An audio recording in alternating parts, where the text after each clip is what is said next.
నమస్కారం, leader Bhaskar news కు స్వాగతం.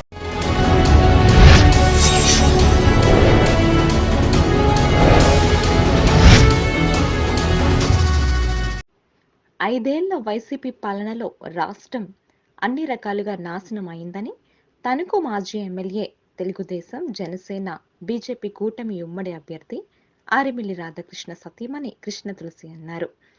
ఈ అరాచక ప్రభుత్వాన్ని దించేసి తెలుగుదేశం కూటమిని గెలిపించుకుంటేనే రాష్ట్రం బాగుంటుందని ఆమె వివరించారు. తణుకు నియోజకవర్గం దువ్వ గ్రామంలో ఇంటింటికి వెళ్లి తెలుగుదేశం, జనసేన, బీజేపీ కూటమి తరపున ఆమె ప్రచారం నిర్వహించారు. ఈ సందర్భంగా ఆరిమిల్లి కృష్ణ తులసి మాట్లాడుతూ వచ్చే ఎన్నికలు చారిత్రాత్మకమైనవని విశ్లేషించారు. రాజధాని లేకుండా చేసేశారని, పోలవరం నిర్మాణాన్ని గాలి కొదిలేశారని ఆమె మండిపడుతున్నారు. చంద్రబాబు, పవన్ కళ్యాణ్ నాయకత్వాన్ని తెచ్చుకుంటేనే నరేంద్ర మోడీ మార్గదర్శకంలో రాజధాని నిర్మాణం పూర్తవుతుందని, పోలవరం కలను సాకారం చేసుకోవచ్చని ఆమె అన్నారు. రాష్ట్రాన్ని సస్యశ్యామలం చేసుకోవాలంటే ఆలోచించి ఓటు వేయాలని ఆమె అభిప్రాయపడ్డారు. తణుకు నియోజకవర్గంలో సైకిల్ గుర్తు మీద ఓటు వేసి ఆరిమిల్లి రాధాకృష్ణను, నరసాపురం పార్లమెంటు స్థానంలో కమలం పువ్వు గుర్తు మీద ఓటు వేసి భూపతిరాజు శ్రీనివాస వర్మను గెలిపించాలని కృష్ణ తులసి అభ్యర్థించారు.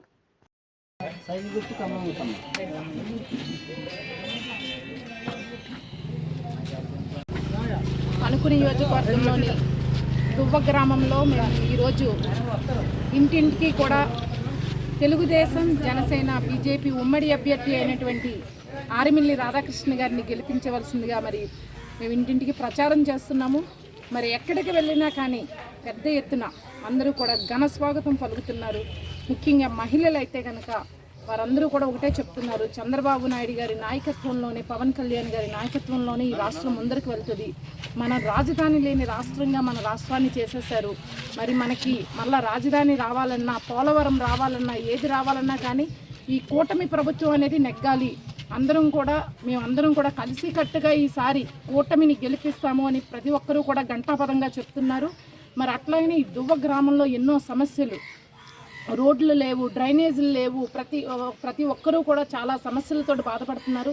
అదే కాకుండా పెద్ద ఎత్తున అవినీతి జరిగి ఇక్కడ మరి దువ్వ గ్రామంలో ప్రతి ఒక్కరూ కూడా ఒకటే చెప్తున్నారు, సొసైటీలో ఉన్న ఫండ్స్ అన్నింటినీ కూడా లాగేశారమ్మా.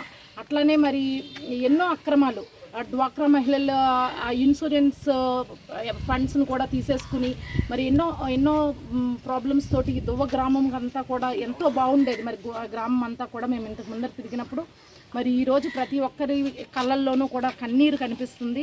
మరి ఈ వైఎస్ఆర్సీపీ అరాచక అవినీతి ప్రభుత్వాలు పోతేనే మనకి మళ్ళా సస్యశ్యామలమైనటువంటి ఆంధ్రప్రదేశ్ నిర్మించుకోగలమని ప్రతి ఒక్కరూ కూడా భావిస్తున్నారు.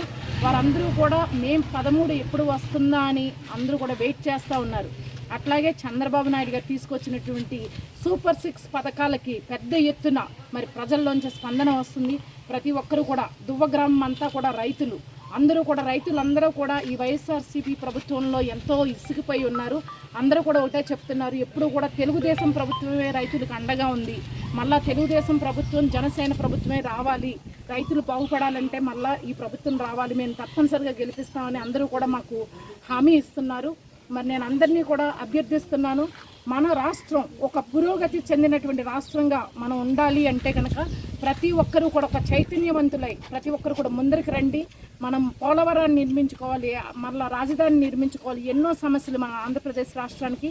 ప్రతి ఒక్కరూ కూడా ముందరకు వస్తారని, అలాగే మన నియోజకవర్గ అభ్యర్థి అయినటువంటి ఆరిమిల్లి రాధాకృష్ణ గారిని సైకిల్ గుర్తుపై ఓటు వేసి గెలిపిస్తారని, అట్లనే మళ్ళీ బీజేపీ అభ్యర్థి, ఎంపీ అభ్యర్థి అయినటువంటి శ్రీనివాస వర్మ గారికి కమలం గుర్తుపై ఓటు వేసి గెలిపించాల్సిందిగా నేను అందరినీ కూడా అభ్యర్థిస్తున్నాను.